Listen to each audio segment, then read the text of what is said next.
योगा और एक्सरसाइज में फ़र्क क्या है? चलिए समझते हैं और उसके लिए हमें थोड़ा-सा जाना पड़ेगा पंचकोशा की थ्योरी पे। तो सबसे पहले आता है अन्नमय कोशा, बेसिकली हमारी बॉडी। और अन्नमय कोशा को बैलेंस और हेल्दी रखने के लिए हमारी एक्सरसाइज, हमारा फूड और हमारे हाइड्रेशन लेवल्स का बहुत फ़र्क पड़ता है। ये एक्सरसाइज किसी भी प्रकार की हो सकती है और हाँ, हथा योगा भी। नेक्स्ट आता है प्राणमय कोशा, जो कि हमारी एनर्जी शीट है।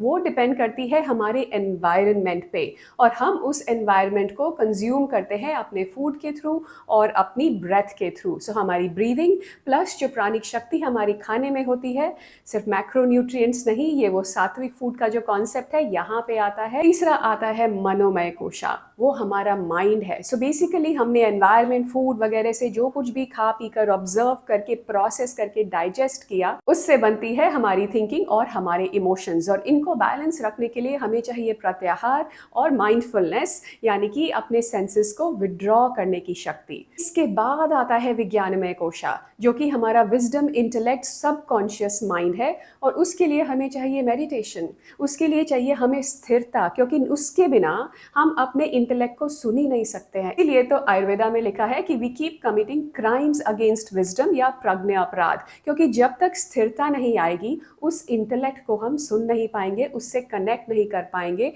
और वो स्थिरता आती है ध्यान से, यानी कि मेडिटेशन से। लास्टली आता है आनंदमय कोशा। I am not going to cover it, बहुत लंबा हो जाएगा। तो अब आप समझ रहे हैं योगा और फिजिकल एक्टिविटी का रोल क्या है, वो आपके अन्नमय कोशा का है। और रियली उस पर आर्ग्यू करने का फायदा नहीं है, क्योंकि हर इंसान यूनिक है, हर इंसान को डिफरेंट टाइप ऑफ इंटरवेंशन की ज़रूरत है।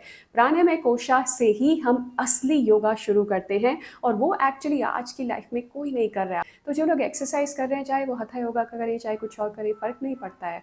आगे की सोचिए। हमें चाहिए हम लोगों को एजुकेट करें बाकी एस्पेक्ट्स ऑफ योगा के, क्योंकि फिजिकल फिटनेस की अवेयरनेस आज बहुत है, पर प्राणायाम मेडिटेशन की अवेयरनेस नहीं है। लोग योगा को हेड स्टैंड के बियॉन्ड समझ ही नहीं पा रहे हैं। बस एक हेड स्टैंड करा दीजिए, उनके लिए योगा हो गया, जो कि सच्चाई नहीं है। बस इतनी सी बात थी।